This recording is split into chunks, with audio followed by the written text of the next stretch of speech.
બીજ તેજ ન્યૂઝમાં સ્વાગત છે. આજના તાજા સમાચાર.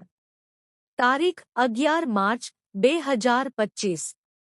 આજની મુખ્ય સમાચાર હેડલાઇન્સ. 1. ગુજરાતમાં ભારે વરસાદની આગાહી, રાજ્ય સરકારે સજ્જતા વધારી.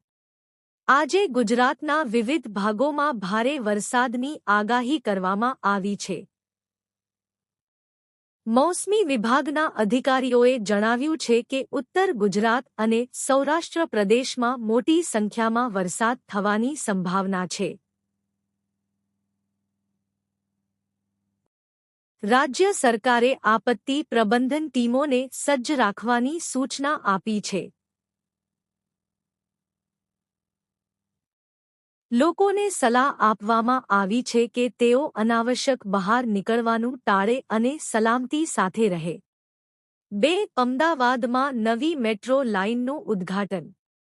આજે અમદાવાદમાં નવી મેટ્રો લાઇનનું ઉદ્ઘાટન કરવામાં આવ્યું છે. આ મેટ્રો લાઇન શહેરના પૂર્વ અને પશ્ચિમ ભાગોને જોડશે અને લોકો માટે પરિવહન સુવિધા વધુ સુગમ બનશે. ગુજરાતના મુખ્યમંત્રીએ આ પ્રોજેક્ટનું ઉદ્ઘાટન કર્યું અને જણાવ્યું કે આ પગલું શહેરના વિકાસમાં મહત્વપૂર્ણ ભૂમિકા ભજવશે. 3. ગુજરાતમાં કૃષિ ક્ષેત્રે નવી યોજનાઓની ઘોષણા. ગુજરાત સરકારે આજે કૃષિ ક્ષેત્ર માટે નવી યોજનાઓની ઘોષણા કરી છે. આ યોજનાઓ હેઠળ ખેડૂતોને વધુ સારી ગુણવત્તાના બીજ અને ખાતર પ્રાપ્ત થશે. સરકારે જણાવ્યું છે કે આ પગલાંથી ખેડૂતોની આવકમાં વધારો થશે અને રાજ્યના કૃષિ ક્ષેત્રને વધુ મજબૂત બનાવવામાં મદદ મળશે. 4. સુરતમાં નવી ઔદ્યોગિક એકમની સ્થાપના. સુરતમાં આજે એક નવી ઔદ્યોગિક એકમની સ્થાપના કરવામાં આવી છે. આ એકમ ટેક્સટાઇલ ઉદ્યોગ માટે આધુનિક સુવિધાઓ ધરાવે છે અને તેનાથી હજારો લોકોને રોજગારી મળશે. ગુજરાત સરકારે આ પ્રોજેક્ટને ટેકો આપ્યો છે અને જણાવ્યું છે કે આ પગલું રાજ્યના ઔદ્યોગિક વિકાસમાં મહત્વપૂર્ણ ભૂમિકા ભજવશે. 5. રાજકોટમાં નવી આરોગ્ય યોજનાની શરૂઆત. રાજકોટમાં આજે નવી આરોગ્ય યોજનાની શરૂઆત કરવામાં આવી છે.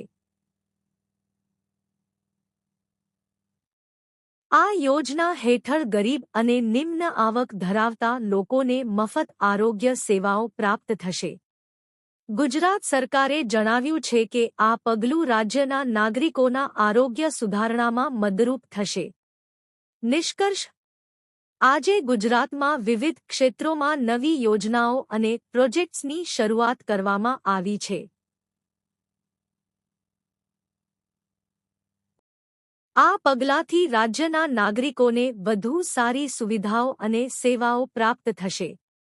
સરકારે આ પ્રોજેક્ટ્સને ટેકો આપ્યો છે અને જણાવ્યું છે કે આ પગલાં રાજ્યના વિકાસમાં મહત્વપૂર્ણ ભૂમિકા ભજવશે.